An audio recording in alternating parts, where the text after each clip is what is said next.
Good morning. Welcome to the No Way Jose podcast. This is the morning dump. It's 4:20, April 20th, Monday. We're back at it. The weekend wars are still doing their thing. I'm your host, Jose Galison, and this is the kitty of the day, Snorkel. He's getting a little restless. Call him Snorkel because he's got a little mustache. It might be hard to tell on the camera, but his white mark goes up his nose too, so it kind of looks like a little snorkel. He's a sweet boy. He doesn't like being held right now. He wants to run around and go play. But yeah, a little blue and white boy, sweet guy. And if you've seen my hot takes Monday through Friday, assuming we actually make it that day, we say around 11 a.m., but let's be real. We've been really bad about that lately. But hey, once the summer comes back, we'll get back into the swing of things. It'll be a lot easier. Sorry, weird morning today, super late. Only the morning dump on the West Coast, I guess. But it's a global audience, so who cares?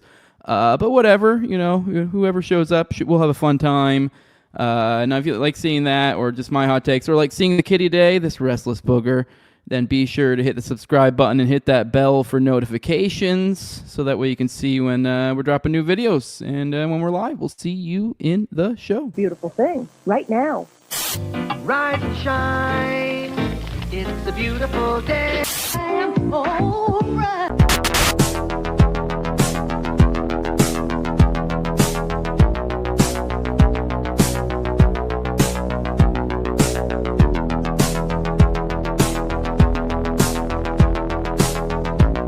About a third of the building has been blown away.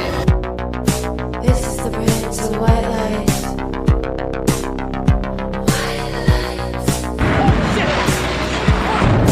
Our very freedom came under attack in a series of deliberate and deadly terrorist acts. And at that point, we were taken for another round of questioning, this time related to our allegedly being members of Mossad.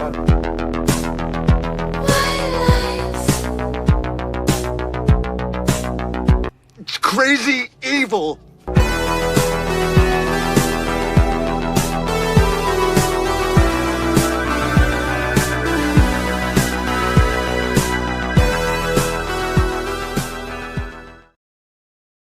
Good morning, everybody. Hope you had a good weekend. Let me know if I'm sounding good. Everything's doing fine. I know we've had a lot of weird technical difficulties lately.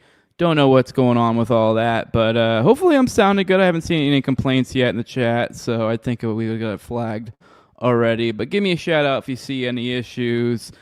We have plenty to go through today. I'm going to try to keep it shorter, but it seems every time I say that it ends up being a longer than normal episode. But we have, as always, we'll start out a little icebreaker content, a little more fun, funny, gen pop sort of stuff. And then we'll get into the weekend war continues, which is our foreign policy coverage. It's kind of to be predicted, or to be not to be predicted, to be expected. There you go.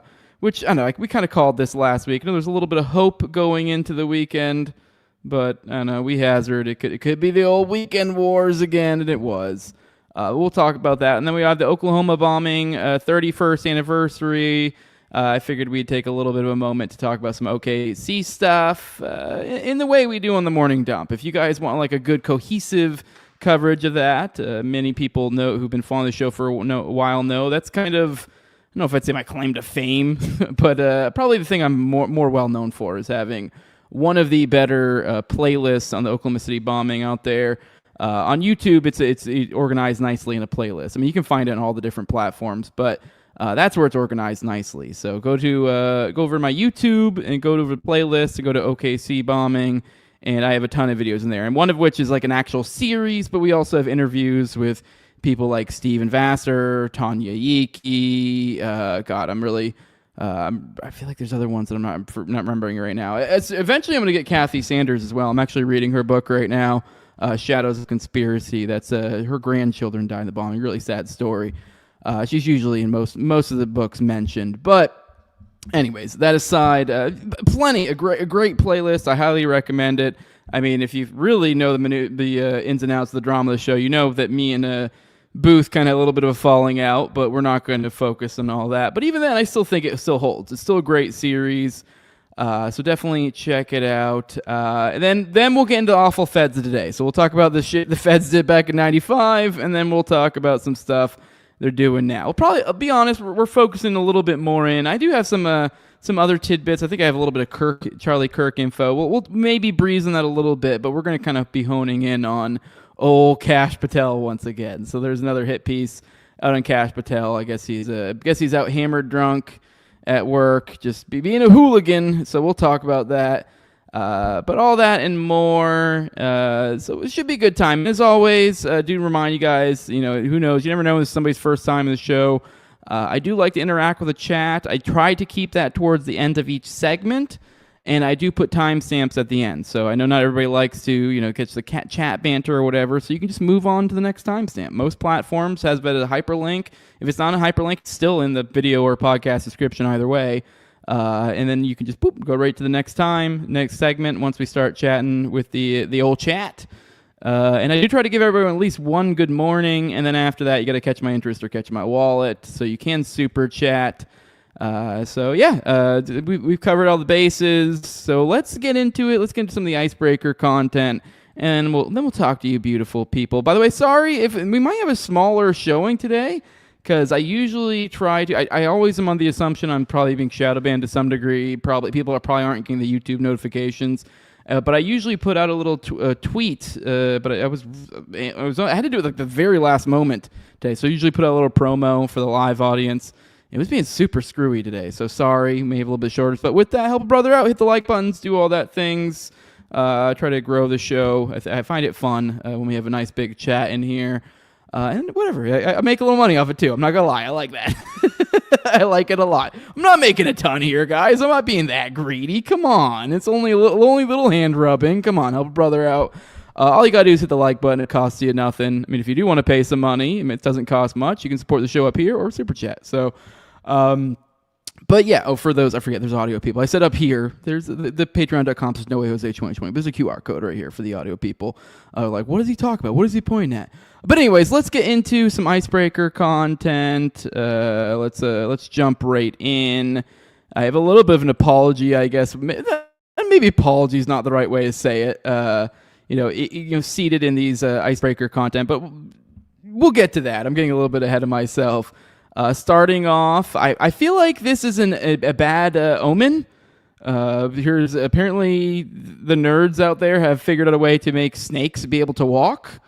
It's pretty funny here. I'm sharing a tweet. It says from Soulmate. It says, "Don't do it, buddy. It's a trap. They're gonna make you email." But on a slightly more serious note, I mean, you guys know I'm not religious, but like that was one of the first book, like, original sin, and then from the jump, like snakes are like, fuck you, you don't get legs anymore, because if you get, I don't know how well you guys know your Bible history, but in Genesis, like, yeah, the whole original sin thing happens, and then God goes, you know what, snakes, you made them sin, so like, fuck you, you're not getting legs. So I guess way back in the day, I guess supposedly snakes were just really long lizards or something. And they had legs, so I don't know. There's kind of a debate, is the snake Satan? Some people debate whether it is or is not. So it's also kind of associated with Satan. So there's something, I can't quite put my finger on it. Maybe I don't have the religious or the training here, but something seems wrong that we are giving back legs to snakes. Like, God took that from a long, long time ago, and I don't know. It seems like a bad omen. I mean, what is a snake really going to do with the legs? It's hard to take this seriously as any sort of sign of the end times, as goofy as he looks, but I'll show you a video. It is, I don't know, kind of cute, I guess. But here's a snake walking with his robot suit. Hey, you like having these legs? You like having your legs back? She's going with it. Hey, you like having these legs? All right, yeah. So there's a snake walking. That's it's a first for everything, I guess. All right, moving on. Kind of, I guess, in the technology world, I thought it was interesting that Japanese have found a way to make something no one gives a shit about kind of cool. Look at this. I don't really know what this is so far as a story. I just more or less want to show you guys. This is fucking cool for the audio people. Apparently, they have a sword tip visualization system now for fencing, and it looks super cool. So now it is 420, guys. So light up and watch this sick ass light show. need to find just I don't know, like 3-hour stretches of just fencing with the visualization because it looks cool as shit. For the audio people, you're missing out, but visual people, here you go. Oh, it doesn't even have audio, so that makes it even weirder, but I kind of wish it had audio. It's really awkward sitting here watching this with no audio, but tell me that doesn't look cool as shit, though. I could watch that all day.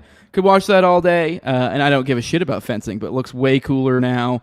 Looks like something you just want to, have some shrooms and just watch 3 hours of fencing. Pretty cool stuff. Moving on, here is Clavicular. Apparently, he's learning. He's learning from the error of his ways. What the hell? What expression? I don't know what's going on. I see one of you guys asking me if I'm high. I'm actually not. I don't know why. I think I might be getting a little bit sick. Everyone out in the house is getting a little sick, so maybe you see my eyes a little stuffed up or something. But yeah, no, I don't know why my mind's so jambled today. I had a weird morning. One of the kids sick, and so I don't know, just an odd day. So I'm a little bit in shambles. Let me fix this real quick. Sorry, StreamYard's doing its a glitchy thing that it does. So here's Clavicular. Apparently he's going sober. That's funny.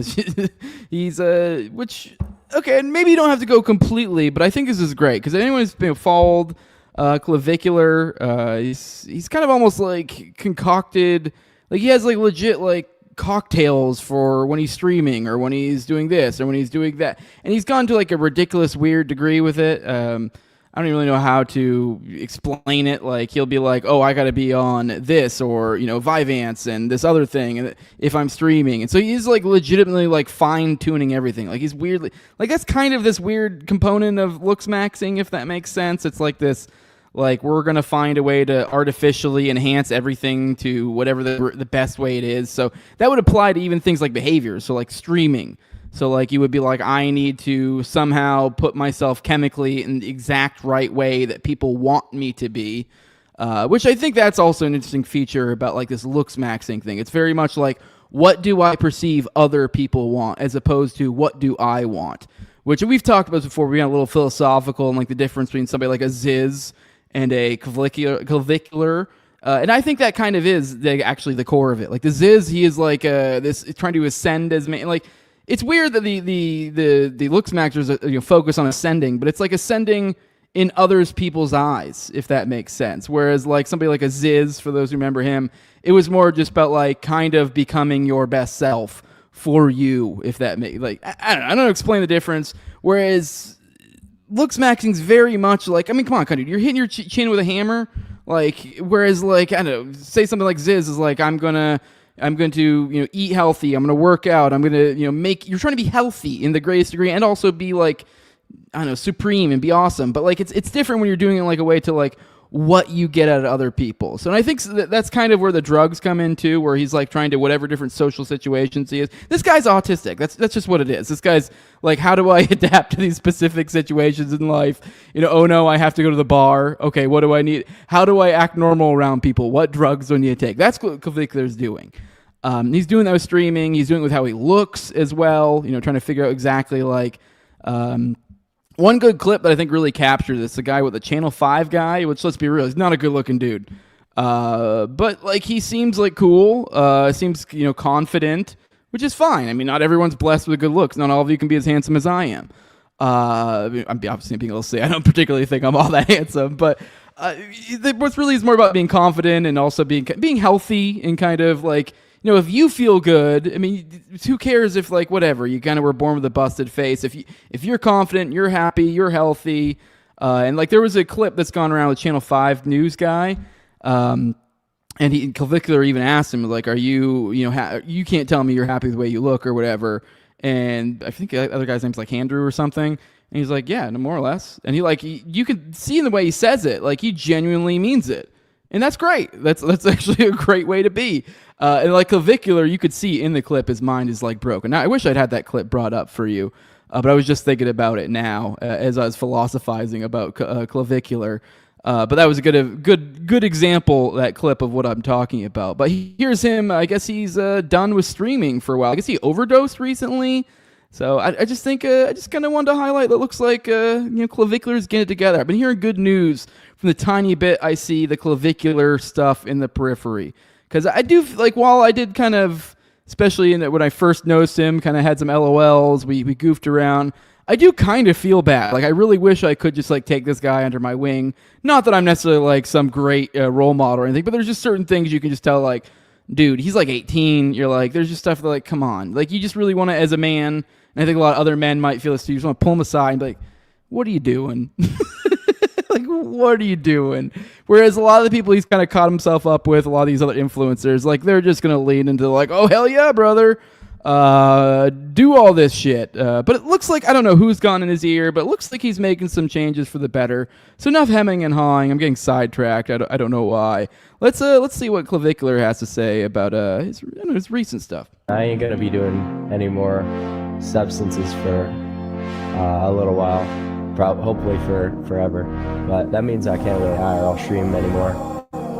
So that's the thing.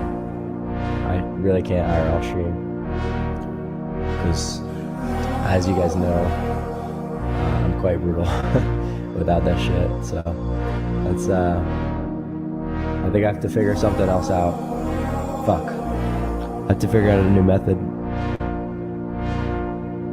Either practice mogging sober or just find a new form of content. I don't know. It's fucking done for. I ain't gonna be. Oh, I feel bad for the guy. I don't know. He needs a good. He's his dad. I want to know what happened to this kid. Like, what is his family life? He needs a dad in his life. I feel bad for him. All right. Well, I hope Clavicular gets his shit together. All right. Let's check in. I guess this is. I will tell you. Like, this is more of a teaser, I guess, for probably a segment maybe later this week, because I do need to really hone in on this. Because this is like kind of unfolded into a whole fucking thing. When it first started, it was just kind of like, fucking Eric Swalwell's getting accused of raping a bunch of shit by a bunch of bras. It was just kind of, I don't know. I mean, obviously rape's not like, but it was just one dude. It was like, okay, he's a politician, maybe. And I'll be honest, for me, from the outside looking in, as I kind of commented on it the other day, it kind of came off as Me Too-ish from a little bit, but I fully admitted I hadn't really dug into it. I also had put my biases on the table, and this dude looks like exactly like one of my good homies. This motherfucker looks just like Cole. For those who watch Tower Gang, so there's just like this innate bias where I just want to be like, oh, that's Cole's so not a raper. Cole wouldn't rape. What are you talking, Cole? Cole doesn't rape. And I just see this guy, and I see Cole's goofy, loving face, and I'm just like, there's no way that dude's a raper. Okay, it's looking like this guy's kind of a raper. I mean, I haven't looked into it. We're going to have to focus in on this. I still haven't looked into enough, but I'm getting more vibes coming in. It's overwhelmingly being like, oh yeah, this dude's a motherfucking raper. Which, to be clear, not good. I mean, I'm laughing at the absurdity of it, to be very clear. But we're going to dig into it. Here's a picture of him from TMZ, him wearing a bathrobe, looking bleary in a wild yacht party video. So I guess there's been some leaked videos. I guess one that's like really pretty damning. But like I say, I'm not ready to really quite dig into it yet, because it's like a damn near whole episode, because not only is even him, it's also, there's multiple other members of Congress, or just politicians generally, that are kind of being ousted right now. It's become this weird whole big thing. And like, obviously, like, if you're out here raping people, you shouldn't be probably holding public office. But the interesting thing is that, like, clearly there's some dark underbelly, and it's all being exposed now, but it's being exposed in such a way that it's like, you kind of almost have to go, what's going on here? Not that I don't want these people to see justice or whatever, but you also kind of have to wonder, like, who the fuck, like, because a lot of this stuff, like Swalwell, there's so much that's come out. They're like, oh, really? And like everyone's like, oh yeah, this is like an open secret. You're like, then why the fuck is this just coming out now? And the idea that then everyone else, and it also seems to be kind of a similar demographic, and it's not even necessarily seems to be a left or right thing either. It's like almost like I'm noticing like a certain era of politician. It's weird. I don't know if like the boomer politicians are like mwahahaing behind the scenes and being like, we're taking out all the youngins, we're going to rule this bitch forever. But it seems like a certain clique. It's so I don't know. I really just feel unprepared to dig into. There's just too much with the story. So I think in the next coming days we'll probably hone into all this a little bit more. But I did want to at least let you guys know I am tracking because we had a big goof, a big fun with that, and it kind of poked fun at one lady's story. I guess it seemed, let's be real, kind of unbelievable. It's also kind of funny. Hard not to find humor in some of the stuff they put in there, but I just gotta be on, let you guys know, like, before everyone comes at me, like, okay, guys, maybe he's a raper. Because I very much was first time like, I don't know, guys. And Swallow's one of these guys too. I've also kind of want to think about like what the fuck is going on here. He was been pretty good on like the Epstein stuff recently. So you're like, I mean, I don't know, because he's a character I used to not like a lot, and just kind of vibes. Obviously, if I looked at his voting record, I hate all these motherfuckers. But just so far as vibes or attacking like the certain power. At least he makes himself theater wise when it comes to like the clips and stuff. Shitting on Epstein. He's one of the better ones in that sense. So maybe I gave him a little leeway here. Maybe that has absolutely nothing to do with why these people are getting taken down here. But it's just weird timing, just weird all around. So I almost need to collect my thoughts on whatever the fuck all this is. But anyways, let's roll into the chat. Say some good mornings. Sorry, I feel like I took way too long on that opening bit. But let's roll through, say some good mornings to all you guys, and then we'll get into some of the war stuff. Good morning, whoop my baby mama ho ass. It's always fun when I get to say that. Good morning, Fire Pixie. Happy 420. Happy 420 to you as well. Although I'm not actually. I said I'm not stoned right now, but I definitely did hit something at like 9 a.m. this morning. So just to let you know. But that was a long time ago. I'm way sober from that now. Good morning, Scott. Good morning. Good morning. Good morning, Ickenbud. It's 420. I mean, you got to do what you got to do. Good morning, John Black. This is smoking dope for my Pixie of the Fire. Old lady just walked out. One sec.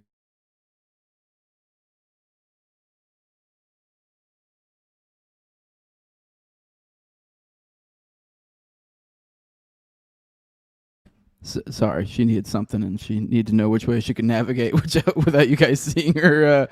I don't know. Anyways, moving on. Good morning, Derpa Kerp. Good morning. Good morning.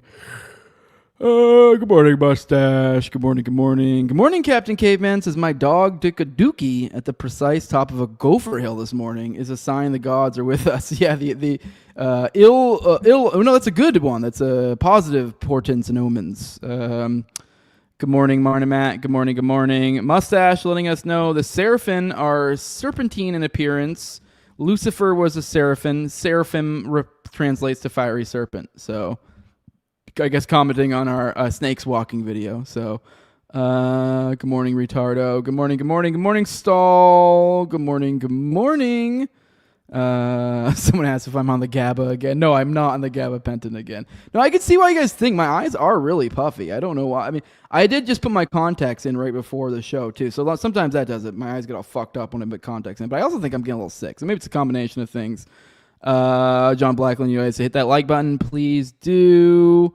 I guess GABA is good for oxy withdrawal. I did not know that, what my baby mama ho ass. I just know it's great when you have like mind splitting migraines or anything weird like that. Good morning, Bug Fights. Good morning. Good morning. Shout out to Swole King Cole.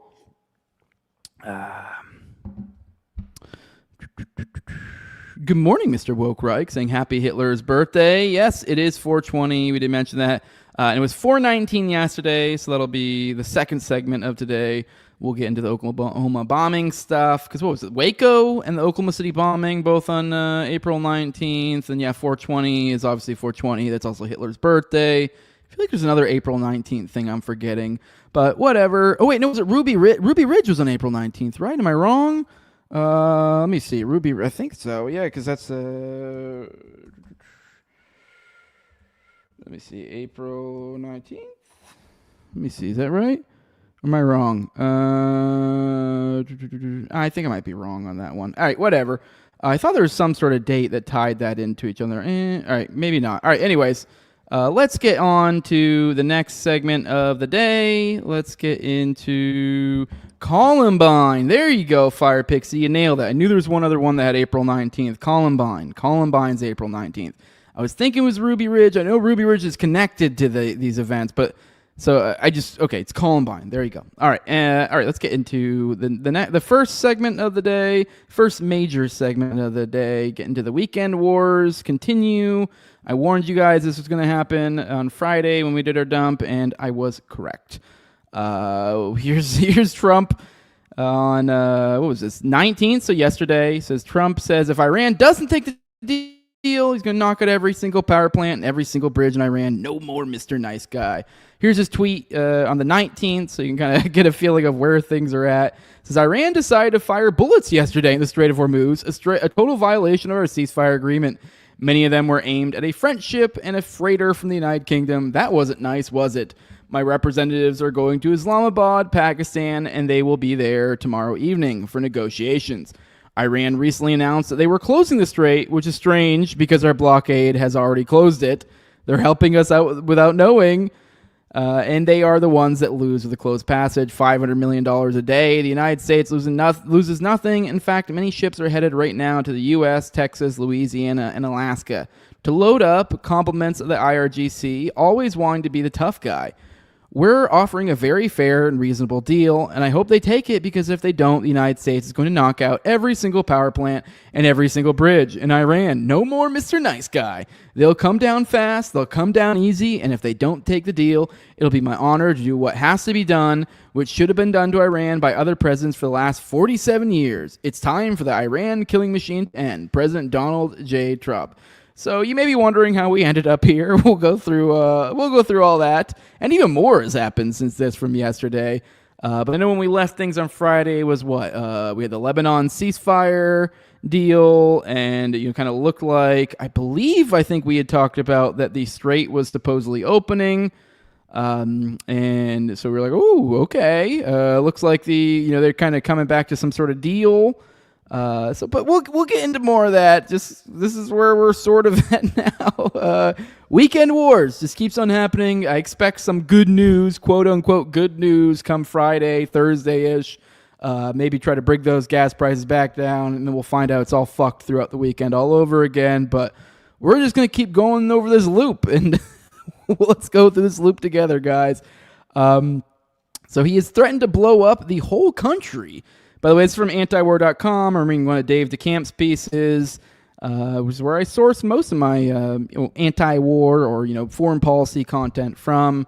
That's basically what the whole first 30 minutes or so of the show typically is anti-war. So go over to antiwar.com, and also if you want the less pee-pee poo-poo version of all of this coverage, you can get that from Dave DeCamp. He runs a daily show over at what's like Anti-War Radio, I think, or something on YouTube. So drops it usually around like 10 p.m. The previous night or whatever. So go check that out. That way, if you get the more more knowledgeable version of what I'm doing here, and you can check out all the articles over antiwar.com.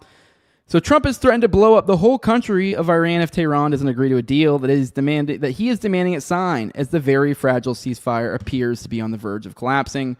Trump made the comments in an interview with Fox News reporter Trey Yinks. I just spoke with Trump for about 20 minutes, and he told me if Iran does not sign this deal, the whole country is getting blown up. He went on to say that bridges and power plants will be targeted if Iran does not sign this agreement, Yinks said. The threat from Trump came after Iran said it reclosed the Strait of Hormuz after briefly declaring it was open to all commercial vessels. The Iranian government said the waterway was again closed due to the fact that the U.S. was maintaining its blockade on Iranian ports, a violation of the ceasefire agreement, which I don't remember if we covered that on Friday, where we were at in the ins and outs of all the specifics. But yes, that's I think we had talked about that. Like it seemed like the strait was getting ready to be opened, and there was all these good words seeming like they were coming to the table, but I think it seems like Trump kind of flipped the table all over again, kind of upset, shot his mouth off and said a lot of dumb shit. And Iran was like, what the fuck? And I guess he tried to like re-up it and be like, yeah, well, we're going to work toward the ceasefire, but we're going to keep our blockade up until something. But whatever, we'll get into more into that. It's just after Iran said the strait was again closed, Iranian military vessels reportedly fired on two ships, something Trump referenced in a post on Truth Social on Sunday, which we just read, where he also threatened Iran with major attacks on its power plants and bridges. Said in the same post, Trump said his representatives were going to Pakistan for negotiations with Iran, referring to U.S. envoy Witkoff and Jared Kushner. In another interview on Sunday, this is key, Trump said J.D. Vance would not attend the negotiations due to security concerns, which that sounds like dumb bullshit. But, I mean, you guys may remember, hell, what is this? This has got to be, the fourth round of negotiations? The first two, the first one, they just, straight up killed negotiators. The second one, I believe they started the conflict during negotiations, so I don't think they killed the negotiators that time. This last time, but anyways, Witkoff and Kushner are pieces of shit. Let's be real. And they're even showing their faces to this once again is insane. And that's why I said the last round that it's not a serious negotiation, because they sent JD, though. It seemed to soften the blow. But now this seems like going back again. If anything, this seems to signal if anything, kind of a middle finger, because J.D. Vance is kind of, at least to them, a little bit more of an amenable person to talk to. So, I don't know. It doesn't look as good at the very least. I mean, let's be real. It's probably not going to do shit either way. I don't think they actually really, I don't know. Anyways, Iranian media report on Sunday that there's been no decision in Tehran to send negotiators to Islamabad, and that there wouldn't be as long as there's a blockade. Iranian officials have also denied claims from President Trump that Tehran agreed to allow the U.S. to take Iran's uranium that reached the 60% level, which I think we may have talked about on Friday. And I was like, that sounds like horse shit. It was horse shit. Iran's like, what? He's just been saying a bunch of shit still. He just goes out there and says, oh, they agree to this, they agree to that. And then they go, what the fuck? We didn't agree to any of that. What are you talking about? And here we are. Iran's enriched uranium is not going to be transferred anywhere. Transferring uranium to the United States has not been an option for us. And they said anywhere. That part's key, because I think when we talked on Friday, they were talking about that. I think Trump had said something like, "Oh, no more enriched uranium." And the way he said it was like, okay, you're gonna be like, well, what does that mean? And so some people were saying, well, maybe that means, because this is an idea that's been floated around by some people as a way to kind of come to diplomatic agreement here, is that what they could do is they could have their enriched uranium at some sort of third party, some sort of neutral entity, like they would hold it, maybe some bordering country. Whatever, some sort of deal like that. We're like, okay, well, we don't literally have it, but we could, but it would be, it would be more of a thing if I were to, you get what I mean? It's a little bit more of an in-between position. So this, a diplomatic, you guys kind of compromise. This is what diplomacy is. But apparently even that's not true, because they're saying it's not being transferred anywhere. So there's no transferring. They were like, that was not a thing at fucking all. Which, okay. Ceasefire between the U.S. and Iran will expire on the 22nd. That's Wednesday, unless a deal is reached or the two sides agree to an extension. So not looking good. I mean, all around, which we'll get into that. So here's another piece from Kyle Anzalone talking about them reclosing the Strait of Hormuz. U.S. preparing to seize Iranian tankers, which we have a little something on that to follow up this story as well. Within a day of opening the Strait of Hormuz, Tehran reclosed it again due to the U.S. blockade of Iranian ports. Trump is preparing for the Navy to begin boarding Iranian vessels in international waters. In a statement, the Iranian government explained that it reopened the Strait on Friday due to Israel agreeing to halt attacks against Lebanon, which we will have more to talk about the Lebanon stuff here in a little bit, which even that's not looking good, which I believe I hazard caution for. However, the U.S. refused to remove its blockade of vessels, so the strait was once again closed. As long as the enemy intends to disrupt vessel traffic or impose methods like naval blockades, the Islamic Republic of Iran will consider that a ceasefire violation and prevent the conditional limited opening of the Strait of Hormuz. Which they're totally correct. That is a fucking act of war. A blockade is an act of war, and that was something they did during the ceasefire. So, kind of nuts, insane way to engage in diplomacy. So, they've got a pretty good point here. So they're like, hey, you're trying to... And they had opened, and they were reopening it because essentially with the Lebanon thing, that was like, okay, well then you guys have come to our terms, sort of roughly. We wanted a ceasefire everywhere, and then we reopened the Strait of Hormuz, and so they reopened it, and then Trump goes, well, fuck you, I'm still keeping it closed, and they're like, well, then we'll just close it again. Because like it was incredibly inappropriate for the U.S. to blockade it in the first place, because that was an act of war. So, all right. Anyways, additionally, Tehran says that after the strait is open, vessels will have to will still have to coordinate and pay a toll. So I don't think this toll thing's going anywhere, and this is, I guess, maybe could be one of the possible sticking points here. Is why there's just no foreseeable way really that this ends without Trump having to take a massive L, or, I mean, really, no matter what, he's taking a massive L. It's just a matter of, like, to what degree. But the other or there, I guess, would be, like, some insane, over-the-top military endeavors. Like, we're talking nukes, we're talking, boots on the ground, like, over-the-top shit. Which is a possibility, so... But even then, though, that's just a gigantic L later on, because that's not going to end well. So the toll thing is because there's no really foreseeable way that this ends with this being in a better situation than it was before all of this started. So there's no way he's going to be able to come out this and go, fucking hard of the deal, buddy. You're like, yeah, dude, you fucked everything up. I know MAGA every time something happens that isn't like. Somehow they salvage the crazy shit that was going bad to some small degree, and then they'll have this like, oh, look at this crazy are the deal. Did you see? Oh, we got our guy out behind enemy lines. Yeah, after losing like a handful of fucking planes. And so yeah, anyways, India said 2 tankers flying its flag were targeted and summoned the Iranian ambassador.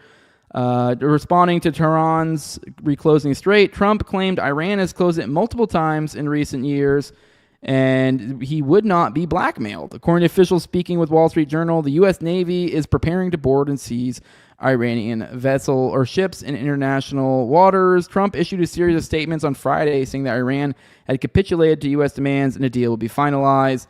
However, Tehran maintains that had not agreed to any concessions, and the war will only end after the U.S. agrees to Iran's demands. And we took control of an Iranian cargo ship. At least that's what they're saying. Once again, these people fucking lie like crazy. So I don't know. I'm sure the truth here is going to end up being different than what they're saying. But Trump is saying that U.S. took control of an Iranian cargo ship after U.S. Navy destroyer blew a hole in its engine room. So we've got skirmishes in the high seas. So that's great. That bodes well. Trump said on Sunday that a U.S. warship blew a hole in the engine room of an Iranian cargo ship that attempted to get past the U.S. naval blockade of Iranian ports, and claimed that U.S. Marines now have custody of the vessel. Today, an Iranian flag cargo ship named Tuska, nearly 900 feet long and weighing almost as much as an aircraft carrier, tried to get past our naval blockade, and it did not go well for them. The U.S. Navy-guided missile destroyer USS Spruance intercepted the Tuska, I don't know why I said it that way, in the Gulf of Oman and gave them fair warning to stop, the president said on Truth Social. The Iranian crew refused to listen, so our Navy ship stopped them right in their tracks by blowing a hole in the engine room. Right now, U.S. Marines have custody of the vessel. The Tuska is under U.S. Treasury sanctions because of their prior history of illegal activity. We have full custody of the ship, and we're seeing what's on board. I actually have a video of the event right here, but let me set it. The audio is down on StreamYard, so give me 1 second. I'll bring it back up. Not sure how important the audio is here, but whatever. We'll bring it up. Here we go. Let's look at this video. Just kind of interested. Here we go. Here is the video that they put out of them attacking this Iranian cargo ship. Motor Vessel Toska. Motor Vessel Toska. Vacate your engine room. Vacate your engine room. We're prepared to subject you to disabling fire. Okay, we gave the flare.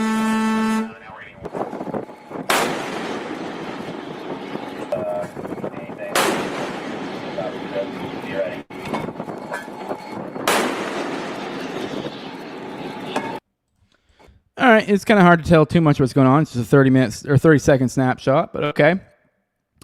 U.S. CENTCOM released this video. CENTCOM said its forces intercepted the Tuska while it was in the Arabian Sea on its way into Bandar Abbas, Iran. After Tuska's crew failed to comply with repeated warnings over a 6-hour period, Spruance directed the vessel to evacuate its engine room. Spruans disabled Tuska's propulsion by firing several rounds from the destroyer's 5-inch Mk-45 gun into Tuska's engine room. U.S. Marines from the 31st Marine Expeditionary Unit later boarded the non-compliant vessel, which remains in U.S. custody. Earlier in the day, Iran's Mehr news agency reported that the IRGC Navy Rapid Reaction Forces responded to the shooting at an Iranian commercial ship by American terrorist forces around the Sea of Oman and forced the Americans to retreat and flee. So that's which it's unclear whether the Mehr reports refers to the same incident since it didn't name the Iranian vessel. So this is where it's going to be a dispute around what's actually happening, because we're saying the United States is saying that we have it or whatever. The Iranians are saying that they forced the Americans to flee. So I don't know. I mean, we still haven't seen this magical pilot that did all these crazy things behind enemy lines, which, I mean, it's not crazy unbelievable that it's real, but it's also, considering the way this administration is engaged in stagecraft, and seems everything they do is basically a flagrant lie, kind of want a little proof. It used to be that we had this, given assumption that, yeah, they lie, but it's always in this, even us conspiracy theorists would always, say shit like, oh, yeah, they got to get your consent, so, they got they got to find ways to say so they're not lying to you, and so you're like, what did they really? No, I think this administration and just straight up lies. I think there might be some truth to it that maybe most politicians or most of the the people that rule above us or whatever do engage in they try not to lie, but they may be factual but not truthful.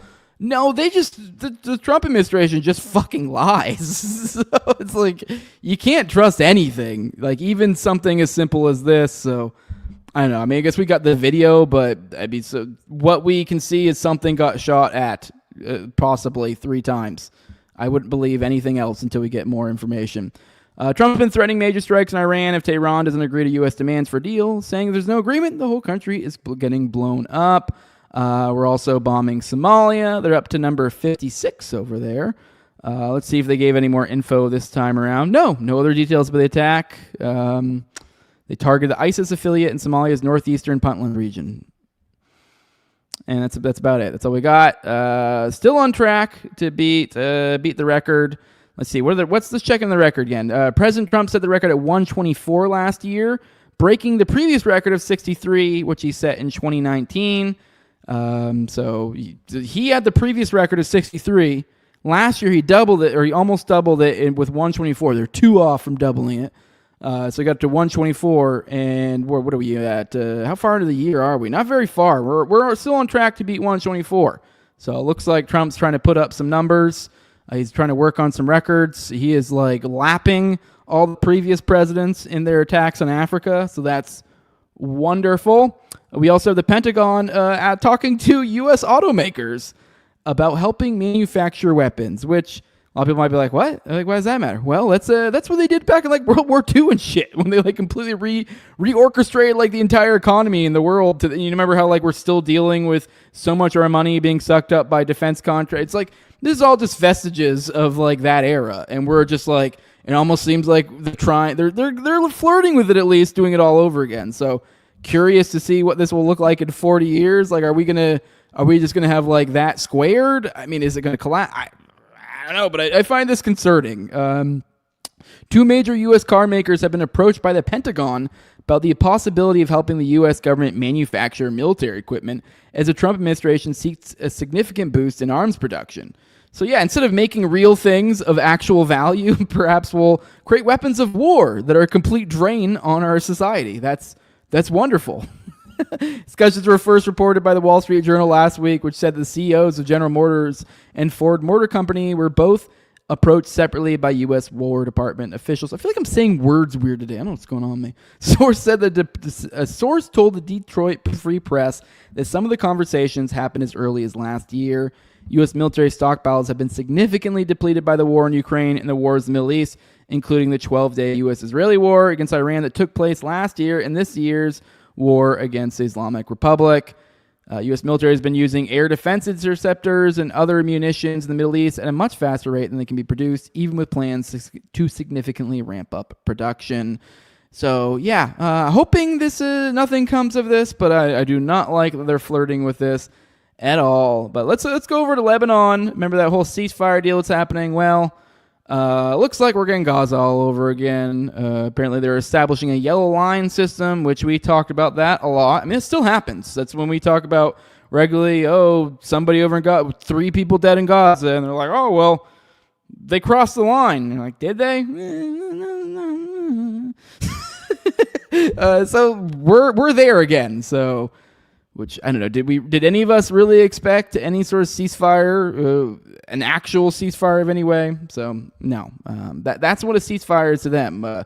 We'll create a murder line that we can just kind of scroll back and forth wherever we want it to be. Introduced late last week, the Israel-Lebanon ceasefire is holding in the sense that it's still being called a ceasefire, but with Israel's weakened introduction of a Gaza-style yellow line. It seems increasingly apparent the ceasefire will never cease fire nor stop the Israeli destruction of southern Lebanon. In Gaza, Israel established yellow lines that effectively cut the strip in half, with one side being wholly under IDF military control, and has prevented displaced Palestinians from crossing that line to try to return home. They have similarly treated these areas within the yellow line as a free fire zone, irrespective of whether this is nominally a ceasefire in place, which, like, little children have died from this. Like, there's been multiple days where I've come to you guys and go, 3 dead, 2 5-year-old girl, 7-year-old boy, 13-year-old boy, like, and he's like, just little kids, just like, oh, they went over the line, so we fucking murdered them. Shouldn't laugh, it's awful. So this is a big part of why Gaza ceasefires have done little to actually end the enormous level of Israeli military violence therein. The Lebanon yellow line doesn't cut the country wholly in half, but it does encompass dozens of towns and villages. And interestingly, it actually crosses the Litany River, because remember they cut down all those bridges, and a lot of people are like, even with this ceasefire, which theoretically the impression was like, oh, well, so you guys are getting the fuck out and stopping, right? So like people can go back to their homes, right? Even though they'd all done all this talking about occupying and yada, and like, right. Okay. So that's interesting that they're cutting even further into Lebanon. So I don't think I stated it, but the Litany River, they destroyed all the bridges. So like all the people that they essentially evacuated or murdered and caused and forced out of there, they can't come back. I mean, like, how the fuck do you get back if there's a river and there's no bridges? I mean, how are you getting all your shit? And I showed you guys, the aerial video of all the villages they completely leveled. So effectively, Israel got that area, is what it seems like. Theoretically, they're supposed to come get it back. But not only are they not probably going to get it back, they've also got this little fucking murder line that they've put even above that. So it's just crazy the degree to which they somehow managed to do what is a ceasefire. Like, in what way, in what shape or form is this anything close to? It's just astounding. It's just like, well, we're not murdering people in this 5 square mile area. Well, thanks. Israel, or Netanyahu, is presented as a 10-kilometer deep security buffer zone, though Israel Katz was more clear that Israeli troops have been ordered to use full force while operating within the Yellow Line South, including destroying any homes believed to have been used by Hezbollah. Already, Israel is presenting its own violations of ceasefire as enforcement of the Yellow Line that they arbitrarily established, and is accusing people approaching that line of violating the understandings of the ceasefire, which they responded to by opening fire on them. Throughout the first ceasefire weekend, Israel has not only attacked and killed people, but continued the systematic demolition of homes across southern Lebanon, most notably in the town of Bint Jebel, which was a site of heavy fighting before the ceasefire. Mr. Katz had already established that one of the military's goals of Israel's March 3rd invasion was to totally destroy Lebanese towns and villages along the border, suggesting that the continued occupation of the Yellow Line region is at least in part about giving the IDF more time to conduct mass demolition of homes in the region and ensure the civilian population can't return home before that is accomplished. So, not looking good about that, the whole Lebanon ceasefire. And over in Gaza, they murdered 2 water truck divers. I wonder if they were at the magical Yellow Line. Let's see. The UN's Child Relief Agency, UNICEF, sent a statement on Friday that was outraged after an Israeli attack that morning killed 2 drivers who were contracted by the agency to provide clean water to families in the Gaza Strip, as the IDF continues its constant violations of the U.S.-backed Gaza ceasefire deal. So pay attention to this. This is what Lebanon's going to be experiencing. UNICEF said that the Israeli fire killed the 2 drivers and wounded 2 other people at Mansoura water filling point in northern Gaza, which serves Palestinians from Gaza City. Now, a lot of people might be confused what this... Like, keep in mind that how the degree to which they impoverished the Gazans during their flagrant genocide recently, and now they're all living in squalor. This is their water that they live off of in these trucks. So I think that's significant. The statement said the attack occurred during routine water trucking operations with no changes in movements or procedures. The Mansoura water filling point is currently the only operational truck filling point for the Mekarat water supply line serving Gaza City. UNICEF and humanitarian partners use it multiple times a day to sustain critical water trucking operations for hundreds of thousands of people, including children. UNAIDS added that its contractors have been instructed to suspend on-site activities until security conditions in the area are restored and urged an investigation of the attack of the water supply, a clear war crime under the Geneva Convention. Humanitarian workers, essential service providers, and civilian infrastructure, including critical water facilities, must never be targeted. The protection of civilians and those delivering life-saving assistance is an obligation under international humanitarian law. The Israeli attacks continue throughout the weekend, with Gaza's health ministry reporting at least 8 Palestinians were killed by the IDF over the past 3 days. According to the ministry's latest update, the U.S. Israeli military has killed at least 775 Palestinians in Gaza and wounded 2,171 since the so-called ceasefire deal was signed in early October. So remember when J.D. Vance they solved this problem? Oh, a ceasefire, and look at the ceasefire they're getting in Lebanon right now too. Quite the ceasefires. I'm really glad we have them to rein in the parasite that exists upon us. That's what else could they do? And then kind of leaving you guys off, I guess, with our foreign policy. Actually, no, I'm not done foreign policy cover. We got more. Your Smotrich calls for Netanyahu to order the full conquest of Gaza. So these guys are the masters of the ratchet effect. They do it to such a degree that it's happening right in front of your eyes, and you can predict all of it. But it's just like look at the Lebanon thing. Like, it's literally ratcheted up. A lot of people don't realize it. Before this ceasefire, there was another ceasefire. Like, this is a ceasefire upon the ceasefire that they broke. And the ceasefire before was behaving basically the same way as this ceasefire over in Lebanon, where they were murdering people daily in the so-called ceasefire. So they have it's almost like they're fighting everybody around them, and then they just kind of they'll be fucking around with Iran or something, and then it'll get too unpopular, and they'll whoa. They'll fuck around a little less, but they'll still be fucking around more than when they started. But then when they'll okay, we won't do as much there, and then they'll go do more somewhere else, and then they'll it's like they're always just constantly like a fucking cancer, just spreading fucking chaos everywhere. So yeah, and you guys know the game here. You pay attention to Israel. When it comes to Israel, you pay attention to what these different ministers are saying, especially once they start parroting each other, because that's kind of what they're doing in real time. And then Netanyahu will kind of play dumb or say it in a more liberal sort of way, to where people are like, okay. But these are the guys you really want to keep an ear on. So Bezalel Smotrich, the name of a demon, called on Netanyahu to order the full conquest of Gaza and the establishment of Jewish settlements in the Palestinian territory. He made the comments at an event marking the reestablishment of Sanur, an illegal Jewish settlement in the northern Israeli-occupied West Bank that was evacuated in 2005 as a part of a policy known as the disengagement, which also resulted in the evacuation of settlements in Gaza. Instead of handing territory to the enemy, take territory from the enemy. It's quite the way to look at it, said Smotrich, who also holds a position in the defense ministry that gives him the power to expand settlements in the West Bank. I call on the Prime Minister to order the IDF to prepare immediately for the full conquest of Gaza Strip, to establish Israeli control over all the territory of the Strip, and to establish Israeli settlement in it. Without settlement, there will be no security, Smotrich added.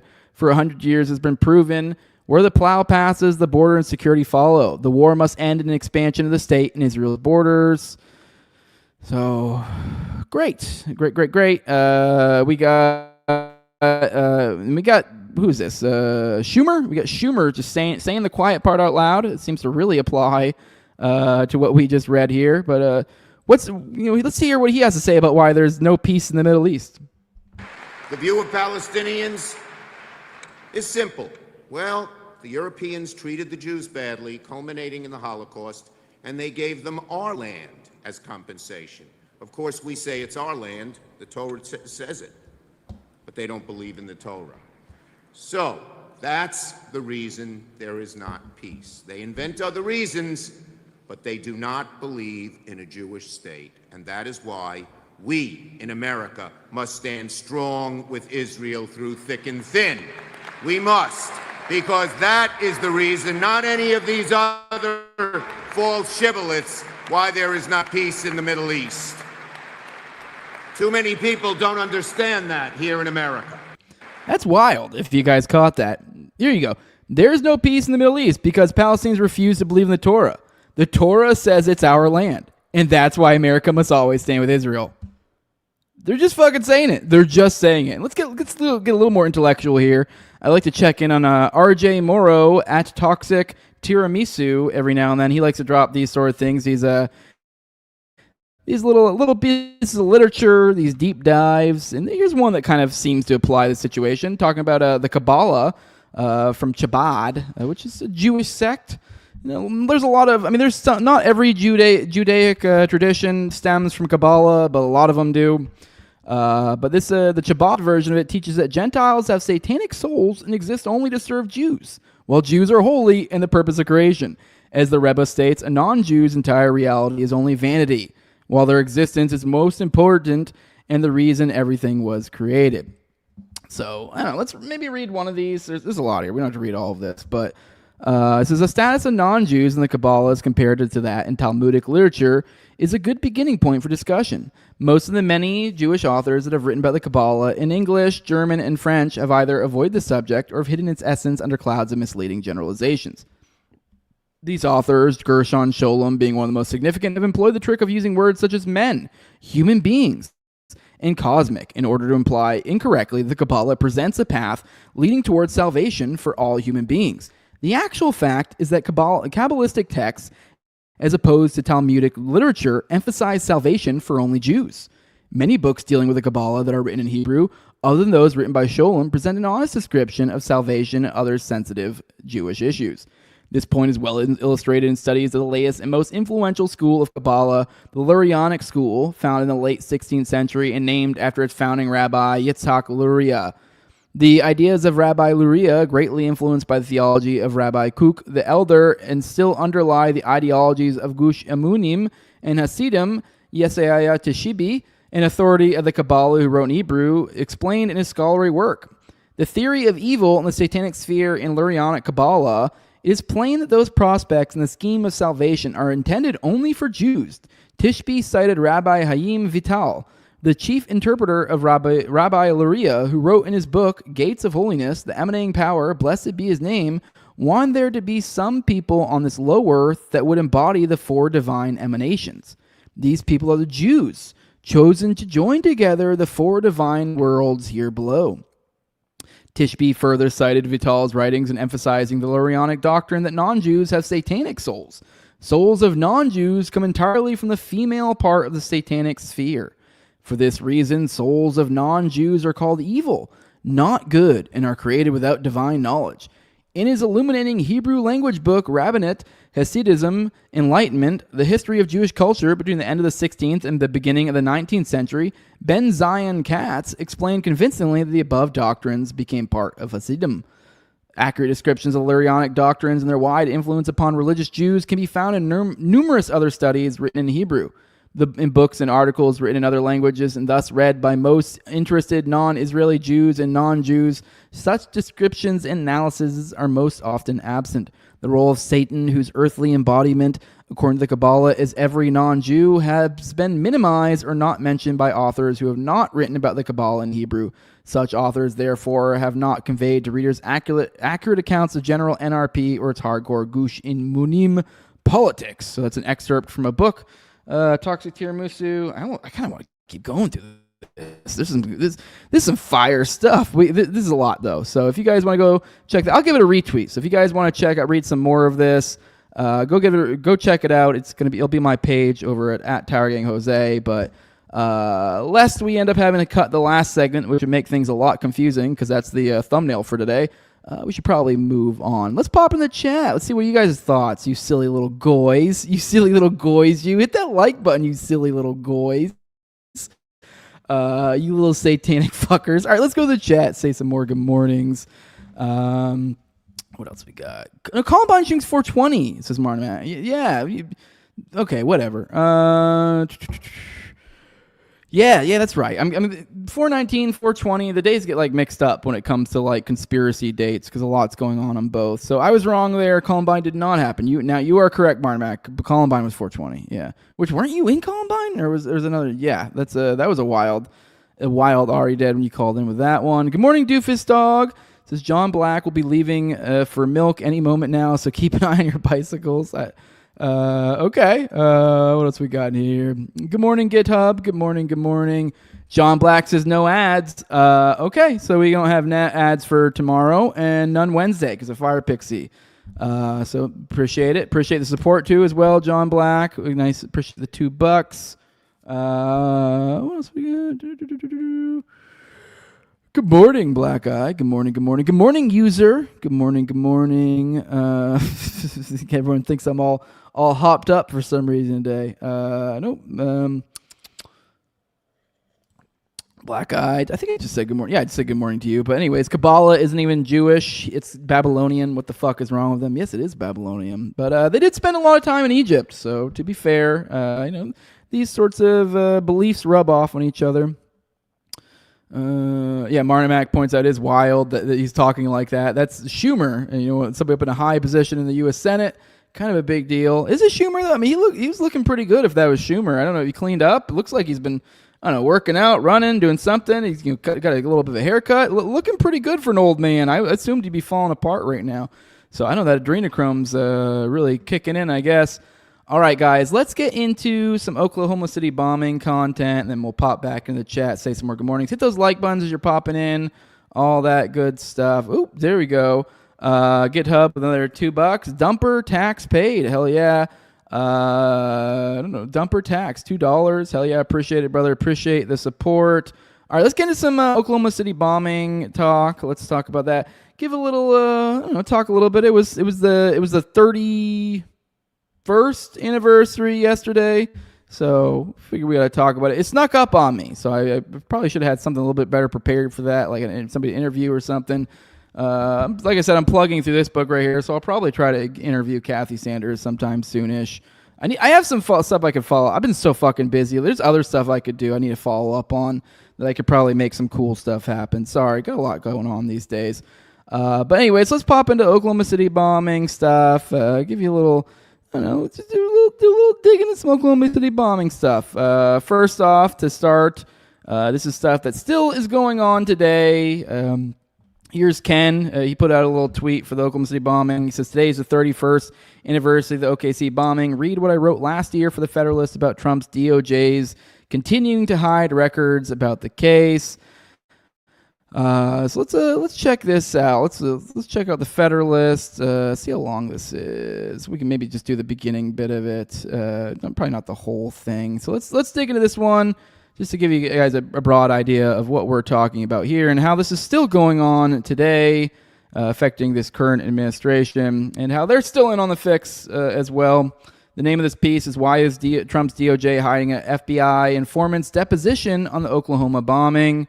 So after the April 19th, 1995 Oklahoma City bombing, the FBI launched a massive manhunt for a mystery accomplice to Timothy McVeigh, known as John Doe 2, only to later claim that he never existed and that McVeigh acted largely alone. Nearly 30 years later, an attorney in Utah named Jesse Trendu is still working to unearth the truth about his ongoing Freedom of Information Act lawsuit for surveillance footage of the blast. According to FBI and Secret Service records, the footage shows McVeigh with another unidentified subject. Since McVeigh's other known accomplice, Terry Nichols, was confirmed to have been in Kansas on April 19th, John Doe 2's identity remains a subject of debate. Credible researchers have made the case that he may have been an undercover informant or even an agent. Trendu's nearly 17-year-old FOIA lawsuit hasn't received much attention over the last decade, largely because it's been litigated behind closed doors with gag orders in all parties. That's because a special master is continuing to investigate stunning allegations that the FBI intimidated an undercover informant involved in the case.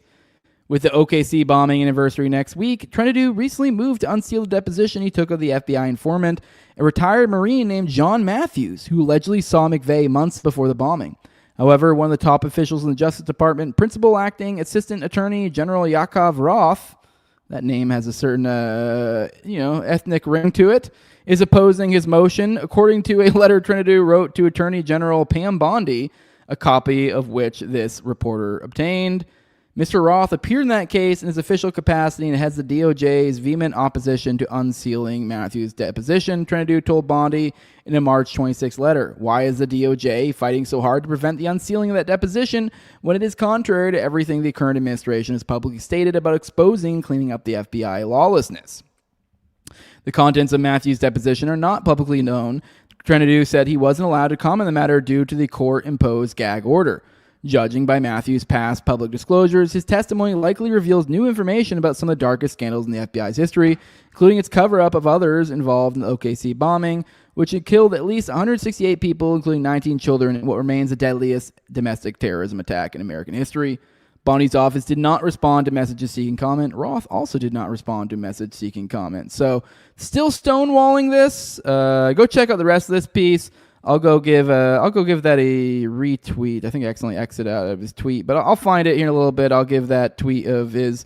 But you can go find that over at Ken's page, which is at JD_cashless. I'll try to remember to retweet it after the show. That way, if you guys want to go check out, read the rest of the piece. But yeah, we've talked about that plenty in my Oklahoma City bombing playlist. It's funny, Grok knows what's up too. If you want to, if you, for those who care what Grok has to say, I mean, I know we can show you all the different articles and sources and stuff, but everyone will go, hey, Grok, what's up with that? Well, here's somebody did it on Twitter. Hey, Grok, did someone report Timothy McVeigh getting out of the Ryder truck with another person? And even Grok said, yes, multiple eyewitnesses reported seeing Timothy McVeigh with another man at the Ryder truck rental in Junction City, Kansas, and some described two men exiting the truck near the Murrah building minutes before the blast.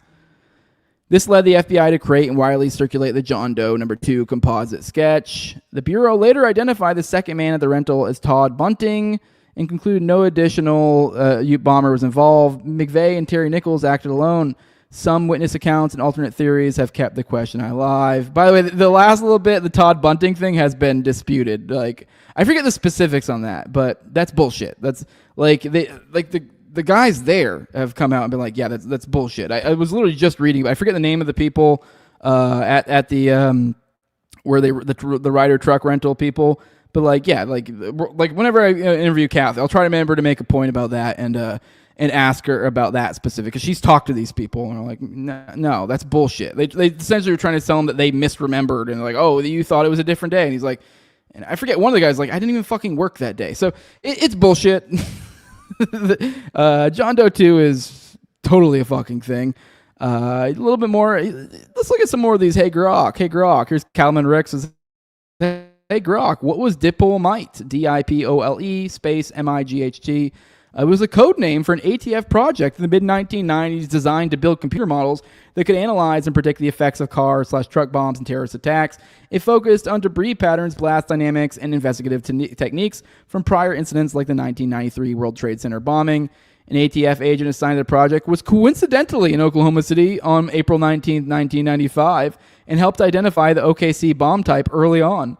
A planned 5,000-pound truck bomb test under the program was later canceled. So completely unrelated, I'm sure. I'm sure that has absolutely nothing to do with it. Here's a little aerial photos, I think, of old Dipolmite. So there you go for those watching. So moving on. Here is let's do a little bit of dig in some of the feds that were involved in the Oklahoma City bombing. Depending on how you want to look at that. As I learned today, here's from Ken Silva. It says, I learned today that ex-FBI agent Barry Black wasn't just involved in Waco and OKC. He finished his career with another OKC bomb plot, one with entrapment tactics so egregious that it would make the Whitmer case agents blush. For example, here is an excerpt. It says, but Drake was still unable, and in some cases simply unwilling, to obtain any of the components to build the bomb.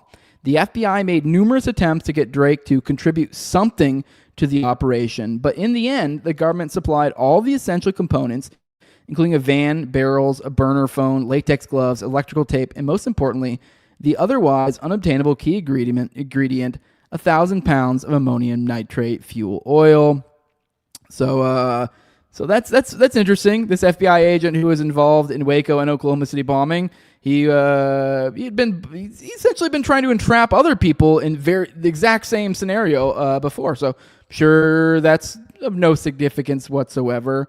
Here's a little look at him. Here's this is from, what was it, March 12th, 2024, a couple years ago. This is a first responder to the Oklahoma City bombing, testified today at the congressional hearing of the FBI's January 5th/6th pipe bombs investigation. This is former special agent Barry Black was also an FBI sniper who participated in the Waco massacre. So that's who this guy is. He was at both, which I'm sure is completely a coincidence. And a lot of people, know the deep lore of the Oklahoma City bombing, may remember that a lot of people, myself included, think that the certain group got involved, the ARA, the Aryan Republic Army, which was essentially bank robbers, and they were kind of associated with Elohim City, kind of pulled from that stock, and there was a handful of guys who ended up getting busted. There was Kevin McCarthy, Scott Stediford, I think. I'm probably going to fuck up some of these names.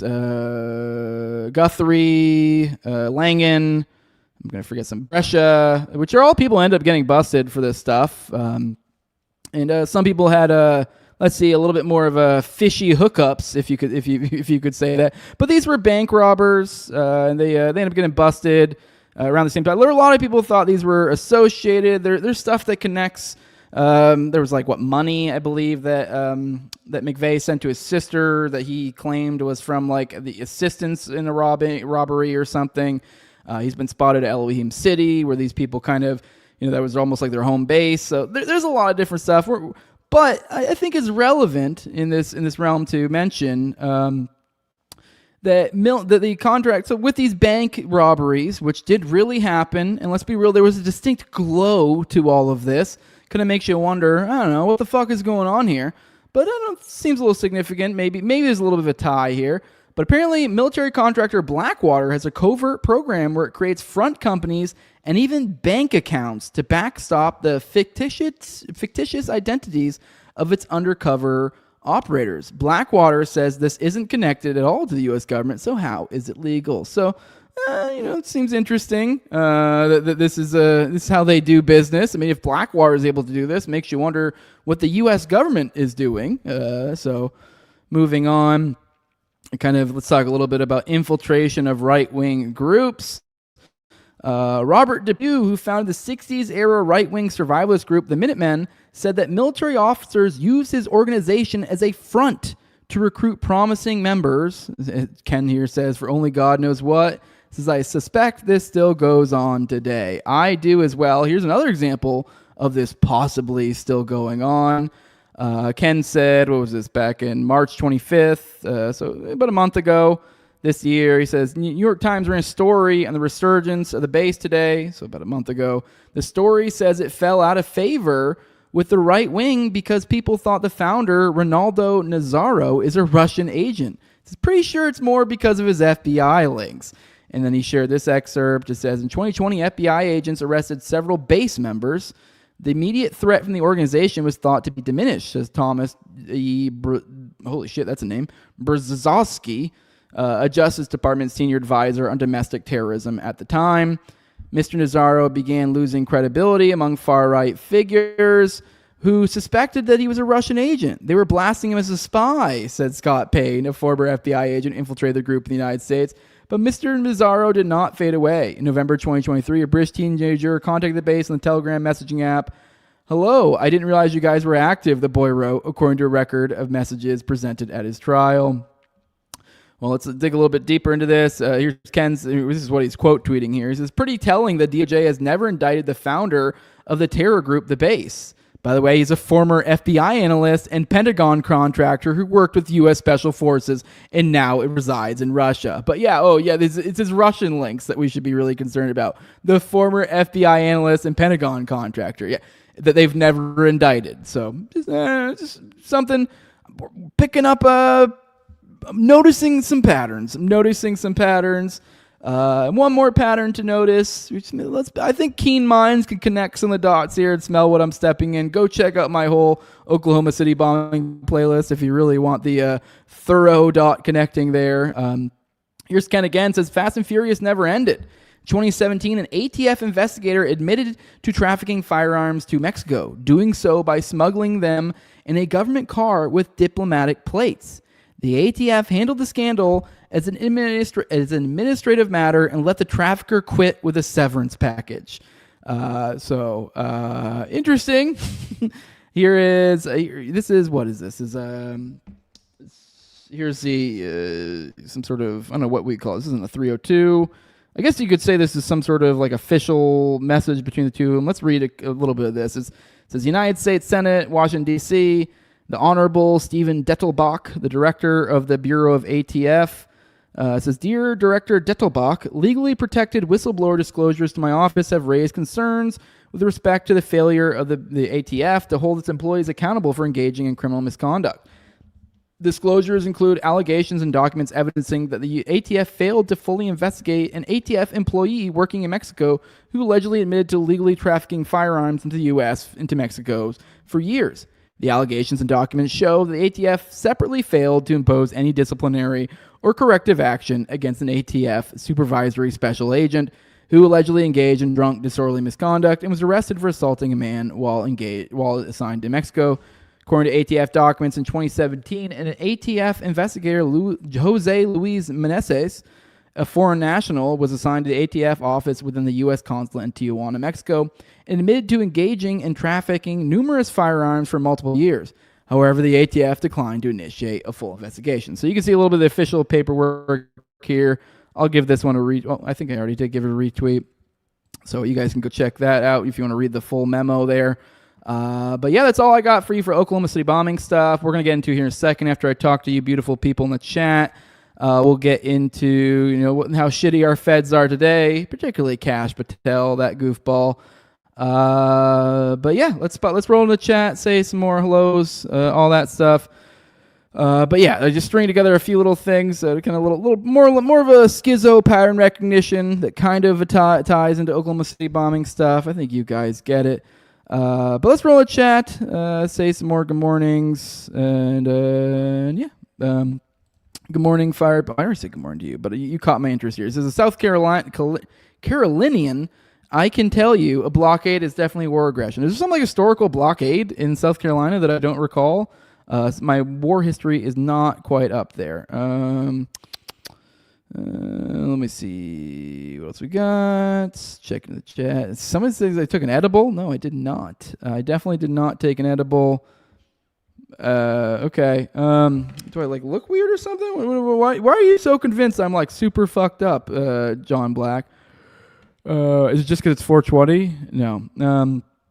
All right. Good morning, Kamar Neal. Good morning. Let's get into. Well, I guess let's just get straight into it. Let's get into the Kash Patel stuff. He made an ass of himself recently. I think I might cut the Kirk stuff, so maybe save that. At some point, I reattack the Kirk stuff. So instead of putting at the ass end of this Kash Patel stuff, let's just make fun of Kash Patel here. So here's Brent Freeman. He shared this tweet, and I think he had a good point here. It says Kash's exit, it was planned as part of the Epstein cover-up, same as Bondi, same as Bongina. Now, what he's alluding to here, there has been kind of lots of floating around that Kash may be the next one to get the axe, because we've been a lot of people have been gone with the AG.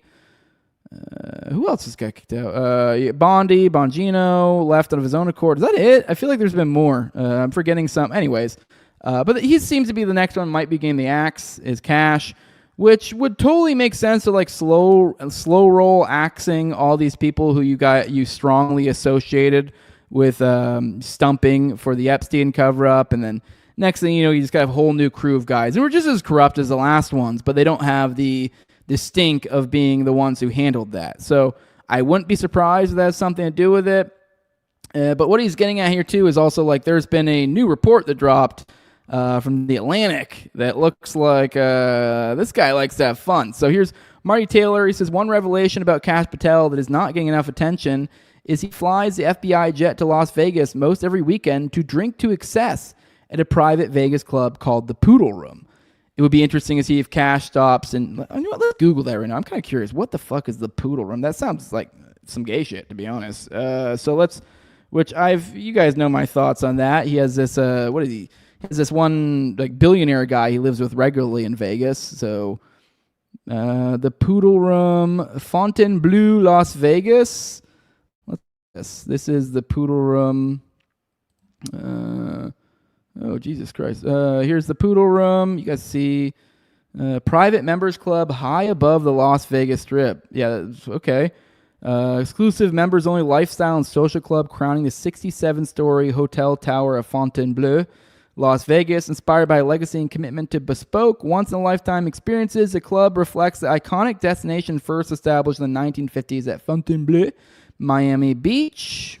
I mean, it still doesn't give me much of an idea of what this is at all. Super vague. Who can access poodle room? Private members only venue. What is included with the membership? Includes access for member and up to 3 guests, along with a robust suite of benefits. Dining, spa, entertainment. Members only events. Yeah, there's super access to reserve for the red room. What amenities are offered? Yeah, I have no idea what's going on here. Cigar lounge, specialty cocktails, elevated light bites, and a signature dessert cart. Okay, is there a dress code? Yes, we asked the guests to dress with intention. Elevated, elegant attire is required. So, okay, and it's 5 p.m. to 1 a.m. most nights. Okay, so I don't know. I'm trying to get a vibe for what the hell this thing is, because let's be real, it sounded kind of gay. But that's where he's going. He goes almost every weekend to drink to excess there. So it'd be interesting to see if Cash stops in Nashville to pick up his girlfriend in the FBI's 15,000-hour Gulfstream Fit 550V on his way to Vegas. But this is impossible to find out since Cash Patel blocked the FBI G5 from publicly available aircraft tracking sites like FlightAware last November. It says, what else is Cash Patel hiding? How many times has a drunk Cash Patel spilled his guts about classified information while drunk as a cross-eyed skunk at the poodle room? Which I think he's probably going with his little billionaire boyfriend, to be honest. I for a while think this guy's he's gay. I think the girlfriend thing's a beard. Like, dead serious. I think he's a fruitcake, and I think he's going to party with his little boy toy up there. But yeah, we've covered in the past how he's living with some billionaires. Let's be real, kind of looks a little fruity. I forget more. I forget. There's more to that story. But moving on. Continuing on this, here's Richard Anania. Says Atlantic reports that Cash Patel is drinking so heavily that meetings need to be rescheduled, and his security detail has trouble waking him up. At one point, they had to request SWAT team equipment because he wouldn't answer the door. Some think that his drinking is responsible for major blunders, like when he put out inaccurate information about Charlie Kirk investigation. With the war in Iran, government officials are wondering what happens if there's a terrorist attack and he's too drunk to respond. He fired members of a counterterrorism squad directly working partly in Iran, and instead spends his time demanding the FBI merchandise look more fierce. Asked to comment, he threatens to sue the reporters. So, fun. All right, moving on. Here's the piece. Actually, let's go through. Here's the Atlantic piece. Let's read this together. See what other interesting gossip we find in here. One second, let me close out a couple tabs before we dig into the actual piece. So on Friday, April 10th, as FBI Director Cash Patel was preparing to leave work for the weekend, he struggled to log on to an internal computer system. He quickly became convinced that he had been locked out, and he panicked, frantically calling aides and allies to announce that he'd been fired by the White House. According to 9 people familiar with his outrage, 2 of these people described his behavior as a freakout.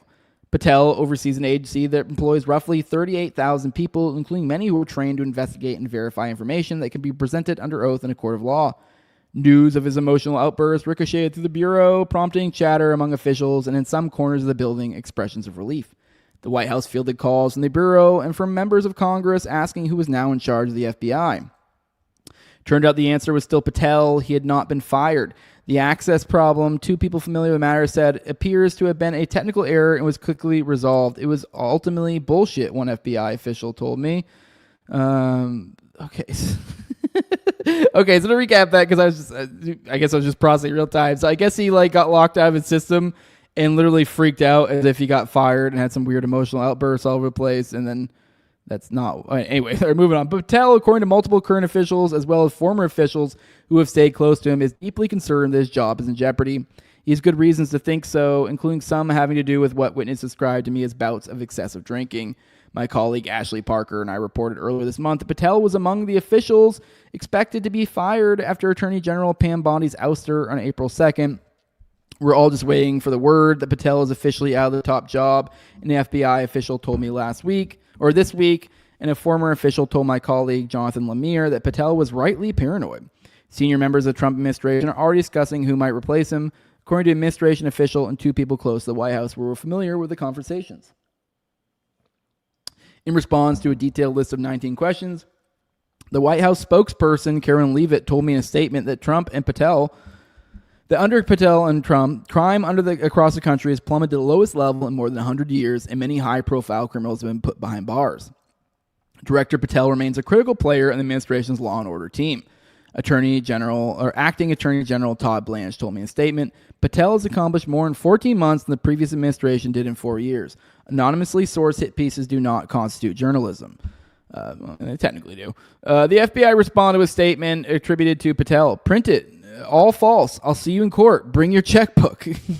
Okay. All right. Well, it's pretty ballsy. Atlantic puts that right in the piece and goes, all right, well, fuck you. So I mean, I think the Atlantic's telling the truth. I mean, especially if they're willing to do that, because this is a guy who's litigious, and they still were like, fuck you, we're rolling with it. So, I mean, maybe the Atlantic wants to be sued to oblivion. Maybe they're lying their ass off, but this is why it's kind of silly, just to be clear, why a moment ago where he goes, anonymously sourced hit pieces do not constitute journalism.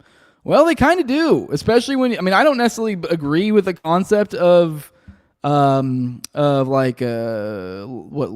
law, like essentially speech laws, which I think I think you should legally be allowed to lie. Like maybe like in a contract situation, obviously, like if you lied in a contract, but generally speaking, like lying should be allowed. So the idea of like someone printing something about you and it's a lie, I don't think you should be able to sue people for that. I guess is the way I look at it. I mean, I could maybe be convinced otherwise, but I don't think you own your reputation. So, I mean, it sucks, but then you just use your speech to combat their speech. But anyways, I'm not going way down the rabbit hole of like the theory of that. But either way, we live in a world where that does exist. So if a journalist puts out stuff that's a lie, they can get sued, especially something like this. So I just find it funny. I think this kind of looks good in the Atlantic's part. I mean, who knows? Maybe they'll go to court and they'll find they're lying. I'm not sure. But it wouldn't make sense for them to do that. The IT lockout episode is emblematic of Patel's tumultuous tenure as director of the FBI. He's erratic, suspicious of others, and prone to jumping to conclusions before he has necessary evidence, according to more than 24 people I interviewed about Patel's conduct, including current and former FBI officials, staff at law enforcement intelligence agencies, hospitality industry workers, members of Congress, political operatives, lobbyists, and former advisors. Speaking on the condition of anonymity to discuss sensitive information in private conversations, they described Patel's tenure as a management failure and his personal behavior as a national security vulnerability. They said that his problems with his conduct go well beyond what has been previously known, include both conspicuous inebriation and unexplained absences. John Black's looking at the screen right now. He goes, "That's you, Jose. That's you." His behavior has often alarmed officials at the FBI and the Department of Justice, even as he won support from the White House for his eager participation in Trump's effort to turn federal law enforcement against the president's perceived political enemies. Several officials told me that Patel's drinking has been a recurring source of concern across the government. They said that he is known to drink to the point of obvious intoxication, in many cases at the private clubs, Ned's in Washington, D.C., while in the presence of White House and other administration staff.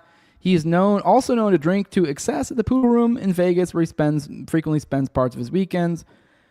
Early in his tenure, meetings and briefings had to be rescheduled for later in the day as a result of his alcohol-fueled nights. 6 current and former officials and others familiar with Patel's schedule told me.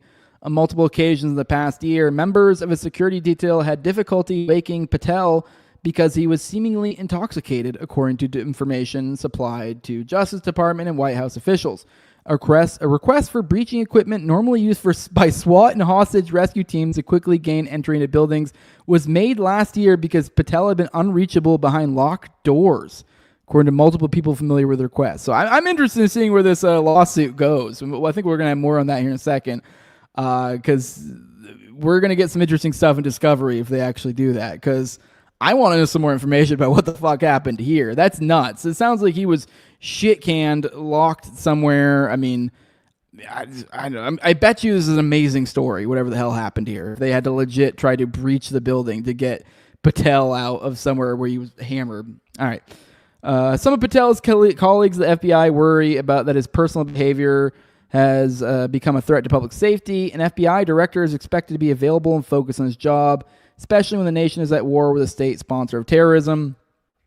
Current and former officials told me that they have long worried what would happen in the event of a domestic terrorist attack while Patel is in office, and they said that their apprehension has increased significantly in the weeks since Trump launched his military campaign against Iran. That's what keeps me up at night, one official said. Patel arrived at the FBI in early 2025 as a deeply polarizing figure. He had risen from being a public defender in Miami to a congressional aide and ultimately a national security official during the first Trump administration.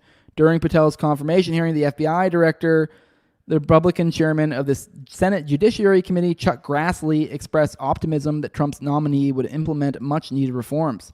He is the right change agent for the FBI, the senator said, adding that the Bureau was in need of a big shakeup.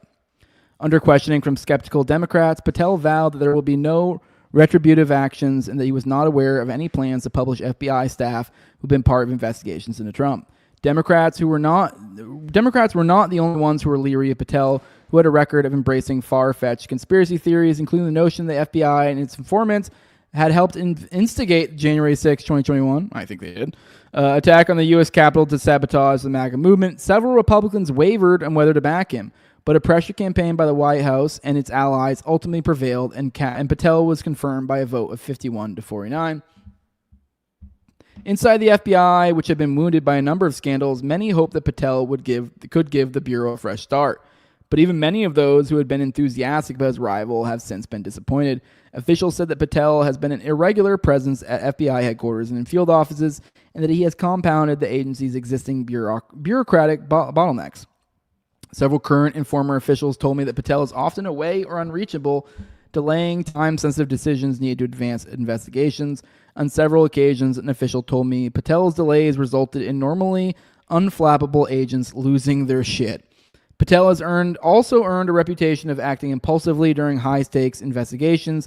He announced triumphantly on social media, for instance, that the FBI detained a person of interest in the Brown University shooting in December. That person was soon released while agents continued to hunt for the killer. Still, Patel has his fans. Does he really? The president has been pleased by Patel's efforts to purge agents who worked on January 6 cases and other probes into Trump. The president has also indicated that he is relatively unbothered by grumblings about Patel from within the FBI, according to White House and other administration officials. That's not surprising. Patel views many of the Bureau's veterans as anti-Trump deep state agents who've worked against him and his followers. But Patel has on occasion earned the president's ire. Trump has complained that the FBI director has seemed unprepared for TV appearances and that some high-profile investigations that he directed Patel to pursue have not moved quickly enough. These include inquiries into former Biden administration officials and other political opponents. Patel's spotty attendance at the office and the eagerness with which he's embraced the perks and travel that come with a job have also been sources of concern at the White House. Some of the West Wing have followed the headlines about Patel's use of the FBI jet for personal matters, as well as the whispers of his love of partying, and said that they fear that Trump would react badly were he to focus on those storylines. DOJ's ethics handbook states that an employee is prohibited from habitually using alcohol or other intoxicants to excess. The department's inspector general has warned that off-duty alcohol consumption can not only impair employees' judgment, it can also make them vulnerable to exploitation or coercion by foreign adversaries. Patel's drinking is no secret. While on official travel to Italy in February, he was filmed chugging beer with the U.S. men's Olympic hockey team following their gold medal victory. That's the thumbnail today. The incident prompted the president, who does not drink and whose brother died following a long struggle with alcoholism, to call the FBI director to convey his unhappiness, according to two officials familiar with the call. But officials told me that Patel's alcohol use goes far beyond the occasional beer.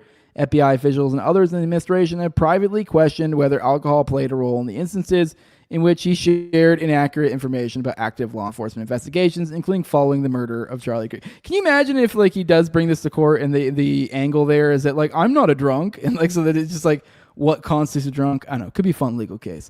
Many of the people who spoke with me said that they have been afraid to reveal their concerns about Patel publicly or through traditional whistleblower channels because he has been aggressive in cracking down on anyone he deemed insufficiently loyal. At Patel's direction, FBI employees are polygraphed in an effort to identify leakers. One former official told me that Bureau employees have been asked in these sessions for opinions about Patel's perceived enemies, as well as whether they have ever said anything disparaging about the director or the president. Yeah, I remember we covered this a while back. He was literally, screening these people about weird stuff. Which, all right. Anyways, Patel has held onto his job in part because of his commitment to using the federal government to target political or personal adversaries of the president. In his 2023 book, Government Gangsters, Patel designed a list of government officials, past and present, that he alleged were corrupt or disloyal. In an interview that year on Steve Bannon's podcast, Patel said he planned to come after members of the media for their 2020 election coverage with criminal or civil charges. Patel has led purge of people who he believes are anti-Trump conspirators or enemies within the FBI. This has included firing people, opening internal investigations, and pressuring agents to quit when they push back or were perceived to have pushed back against Patel's demands or question the legality. Don't forget, he also made that weird little children's book we've talked about before, where Trump was like a king and I wasn't like Hillary like a witch or something weird like that. Some of the FBI are concerned that Patel's behavior has left the country more vulnerable. One former senior intelligence official told me that there is a lack of experience at FBI headquarters and the turnover rate is high in field offices because of both voluntary departures and Patel-ordered purges. Are you trying to sell me on Patel? The FBI is going in the shitter. The result is an FBI workforce being asked to accomplish more with fewer resources and with less direction from the top. Their instinctive level of muscle memory or discernment that is necessary to identify and counter a terror attack is missing, the former official said. A current official described people inside the Bureau feeling besieged and disillusioned or even angry.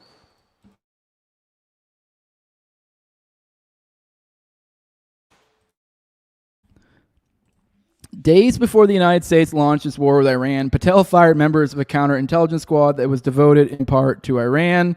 The director said in testimony before Congress that the agents had been let go because their work investigating Trump's handling of classified documents had placed them in violation of the Bureau's ethics rules. But multiple officials told me that they were concerned that the firings had been rushed and would leave the U.S. shorthanded at a crucial moment. Patel has publicly proclaimed that the FBI needs to demonstrate that it's fierce, and officials I spoke with said that he is fixated on that image in private as well. He recently expressed frustration with the look of FBI merchandise. This needs to be fierce. Complaining that it isn't intimidating enough. Officials have grown accustomed to such behavior, and they have learned to roll their eyes at it. I wonder if he said a prolific quote somewhere, because they have fierce in quotes. So it makes me wonder if they have something behind the scenes that he said that's really gay that said fierce at it, and so that's what they're putting in quotes, or if he did actually say that publicly somewhere. But they said the absurdity masked real concerns about what Patel's leadership has meant for an institution that the country relies on for national security and the safety of its citizens. Part of me is glad he's wasting his time on bullshit because it's less dangerous for rule of law for the American people, one official told me, but it also means we don't have a real functioning FBI director. Once again, you're trying to sell me on there. If it's going to destroy the FBI, is that what the Trump administration is? Like an accelerationist dream? Just completely destroying the visage of public office? I could maybe be sold on it. Here's our friend of the show, Tyler Yonke, over the podcast review, a libertarian podcast review. He says, Cash filed his lawsuit as promised. The first promise he kept during his time as director of the FBI, asked for $250 million. The discovery is going to be amazing. So apparently he's filed it. So we'll see where this goes. I am interested. Here's Scott McFarland over at McFarland News. He's a Washington correspondent. He said Patel has attempted defamation suits against journalists before, including a suit filed in Texas over a report that Patel was spending more time at nightclubs than at FBI HQ. So yeah, this isn't the first time we've heard these murmurs. This isn't even the first time we've covered this stuff on our show. So yeah, it's looking more and more legit. Although you never know if they're referring to previous reporting within their reporting sometimes. So sometimes it can give you the appearance that it's worse than it is. But I think there's some fire to this smoke. Months later, defendant is now requesting the court grant his motion to dismiss and permit him to move for an award of attorney fees and costs against Patel. So, I mean, I'm no attorney. I'd recommend go keep an eye out on Tyler Yonke's channel. I'm sure he'll be probably doing something on this here soon. I'm interested to see what he has to say. But yeah, I mean, with the litigation stuff too, I wouldn't be surprised too if they do take this to litigation and maybe there's some method in which they're able to drag it out and then just kind of quietly dismiss it, which I think that's what they ended up doing. I forget which publication put it out, but you remember the signature on the weird little Jeffrey Epstein birthday book? And I bet you anyone who's still MAGA, if you bring that up to them, they'll go, oh, well, like, yeah, because that's bullshit. That's not his signature because, you know, a lot of people, funny enough, Charlie Kirk included, which was kind of one of the things I was pretty grossed out from the jump, was one of the first people coming out with like, oh, that's not him. Look at this the signature. Look at this signature. That's not his signature. Meanwhile, he has like 2 different signatures. And so it's very obviously the signature. Other people were able to find other previous signatures of his, match them up. But anyways, he sued whatever publication, or said he was going to sue whatever publication that was.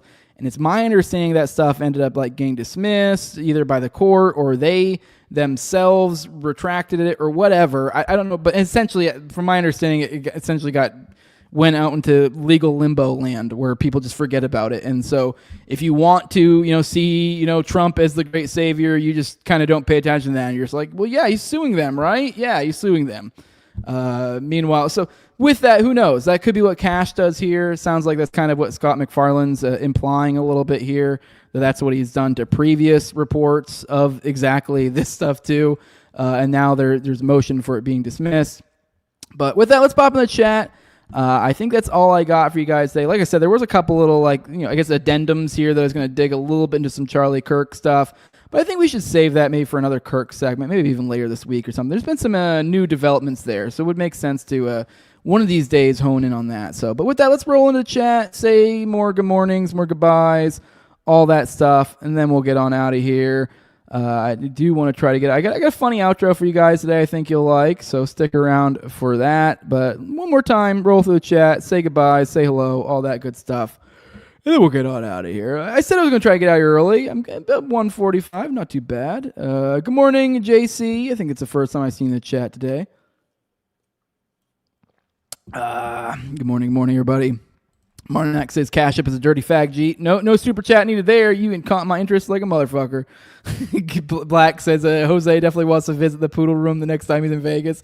Yeah, that's where actually I forgot, but that's where me and Austin and Jake Shields were hanging out when we were up in Vegas. We went up to the Poodle Room. Can you imagine Jake Shields in the Poodle Room? Just something about those two words together is just funny. What else we got in here? JC, I'll give you another read. This is all these people like Patel, Hegseth, etc. are just public figureheads or glorified influencers. Trump's nominal cabinet staff are just the media PR department of the White House. So true, King. So true. 1 second, while I strike my opinion.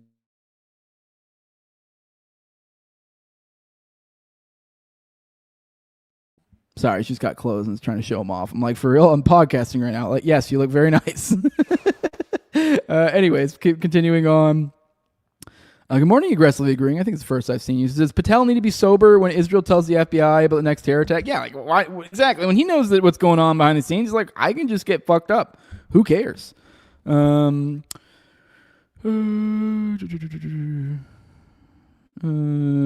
Black's has been 33 years since 419. I think you're thinking about the Waco one. I think that's right. 33 years since Waco.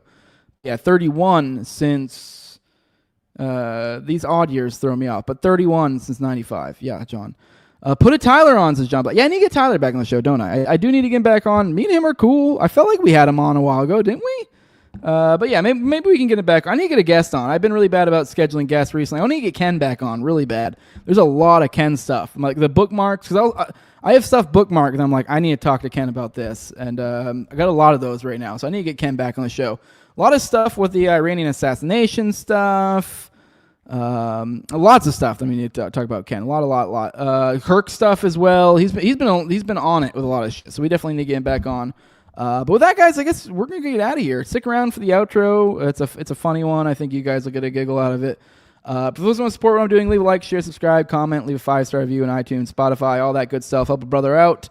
Help grow the show. Get more people to hang out with in the chat. If you want to, so leave a like, share, subscribe, comment, 5-star review. This is on YouTube, Rumble, all the major audio podcatchers, Twitter as well. On Twitter, that's at TarragangJose. And if you want to support the show the best way you can, you do that money over patreon.com. There's NWJ800. You got a QR code right here, if you want to use that instead. The low level of $2 to give you guys access to a whole host of perks. I do about 1 to 2 of those per week. Those weekly Wolfsons I've been doing recently. I got what do we have? I think we have Jacob coming on again for another Memphis, I think, episode this week. So, and then we got and I try to keep up 3 before behind the paywall at any given time. I'll also give you guys access to the ad-free RSS feed, give you guys access to the Telegram, to the pre-show, post-show, and video calls. I mean, Austin's weekly live call-in show Already Dead, which is tomorrow at 9:30 p.m. Eastern. So be there. Give us a call. Tell us what's up. And also give a big shout out to the highest level of my Patreon, which is my sponsors. A big thank you for their support. I'm my previous ghost and Tower Gang, at Learner Toad, also at Brigade D's, at ZVRCK, at _Vizil, Tim Tuttle, at John Klebo, big fan of the show, Torn May, at Wayne Tackles, one of your car for kids, No Free Lunch, Jack, Mark Vestibule, and Jacob Winograd of the Biblical Anarchy Podcast. And with that, guys, enjoy this beautiful outro I have for you guys. I think it was quite hilarious. This is someone's impression of Norman Finkelstein at a Chipotle. These are the sort of things that make me laugh. I hope they make you laugh as well. Bye, JC. Bye, Fire Pixie. Bye, Andre. Bye, everybody. Bye, everybody. Enjoy this funny little outro. Have a few giggles, and I hope you guys have a great day. And I will see you tomorrow. If not in the morning, should be there for Already Dead. I'll try to be there for both. I've been an absent daddy dumper to you guys lately. So love you all. See you guys in the next. I would like to buy a burrito, and in that burrito I would like ketchup, I would like chocolate chips, and if you have them, some grapefruit. And if you do not have this burrito with ketchup, with chocolate chips, and with pieces of grapefruit, I will not be supporting your establishment. In the same way, I will not support the apartheid genocidal regime of the Israeli government and the way it treats its Palestinians both in and out of Gaza and the West Bank. Now, on October 7th,